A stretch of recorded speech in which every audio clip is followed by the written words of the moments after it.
Hi, I'm Garth Bruin from newjohn.com, and we just finished a presentation with Rudy Van Sneek from Belgium, from the Internet Society.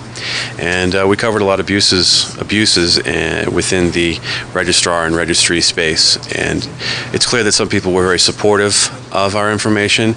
There were people from industry, from the registrar industry, who were not pleased with the presentation. And there were some ICANN staff who also questioned the authority of our information.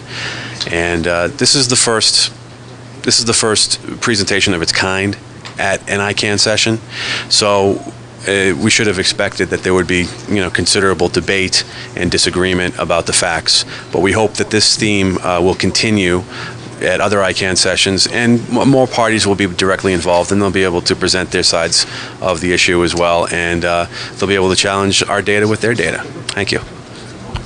My name is Rudy Van Sneek. I'm a member of the Euralo, board member of Euralo, and the chair of ISOC Belgium.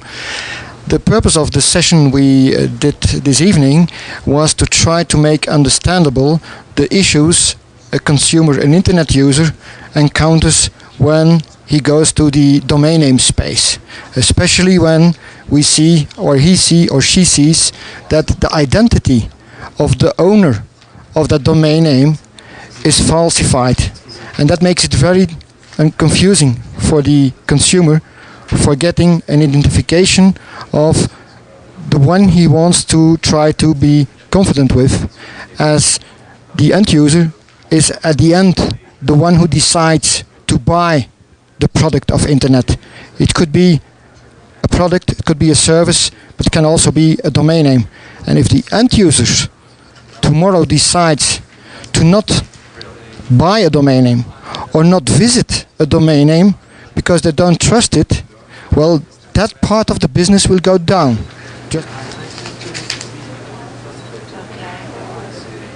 Hi, my name's Glenn McKnight. I've just attended this session as an observer.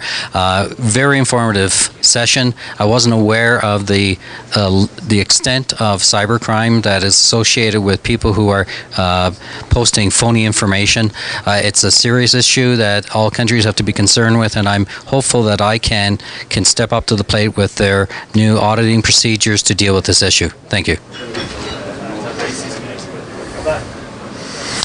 Outreach is very important to the North American region, just as it is to all the other components of at large, because this is how we help ICANN to realize its vision of getting participation from at large, which is not necessarily internet policy experts, but to get the opinions and the policy input and from the general public, which is groups that do not necessarily have internet policy as their main focus.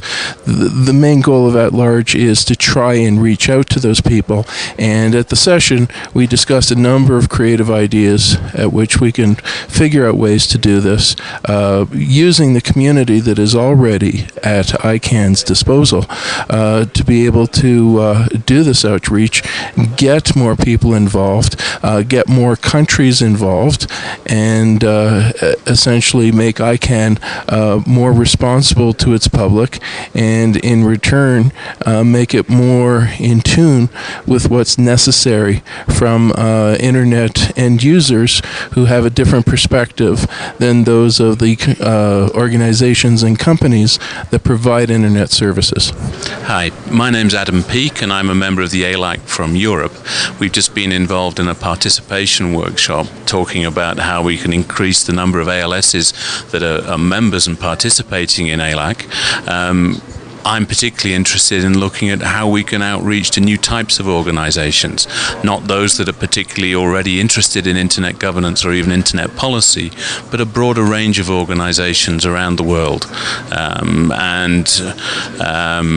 I think that's really the main thing that I'm going to try and take back from this, is how do we find funding to make this possible, and where are the appropriate places we can go and look for potentially interested individuals and interested organizations. Hello, my name is Edmund Chung, representing Internet Society Hong Kong, which is one of the ALSs in the AP region, Asia Pacific region, RALO. I think I'm quite excited and encouraged by the whole at-large summit in really making ICANN as a multi-stakeholder process, I mean the at-large part, a very important part of this multi-stakeholder process. And in our session just now, I think the biggest element was really talking about how to conduct a little more outreach and to get more ALSs involved and participating in the ICANN process. And I'm very encouraged to actually know that hearing from the European perspective, from the North American perspective, and from the Asian perspective, we actually were able to come together and have some action items to bring back to take over to ALAC, and also from there, I guess, taking back to Internet Society Hong Kong to further the outreach and participation process for building a better ICANN, I think. In the Whois session, we entered the long-running saga of Whois, privacy protections, and data accessibility needs. And as a group, we concluded that individual privacy is a matter of highest concern, so that while companies should make information available in the Whois, individual privacy should be protected. The group recognized or considered various needs for information, particularly including access to resolve networking problems and access for law enforcement, and concluded that those were important considerations. We didn't reach any final conclusions on how to address those, but hope that productive work can be done. Okay, the session we just held had the title Power Issues in New GTLDs, Gender Development and Big Business. And what we were trying to do was take a step back from the ongoing negotiations of the wording of the applicant guidebook for the new GTLDs and try to find out what the deeper implications, power implications are, specifically in terms of gender and development. And that is a discourse that's absent in ICANN most of the time, and that is direly needed, we found out. I provided a tour from 1999 to the present of the attempts to have an indigenous intellectual property constituency and issues related to GTLDs for stateless peoples or for colonialized peoples, and where we will be going with GTLDs which don't address the $6 model of .com, and which might be more broadly useful for humanity than just vanity commercial applications. And it has been fun.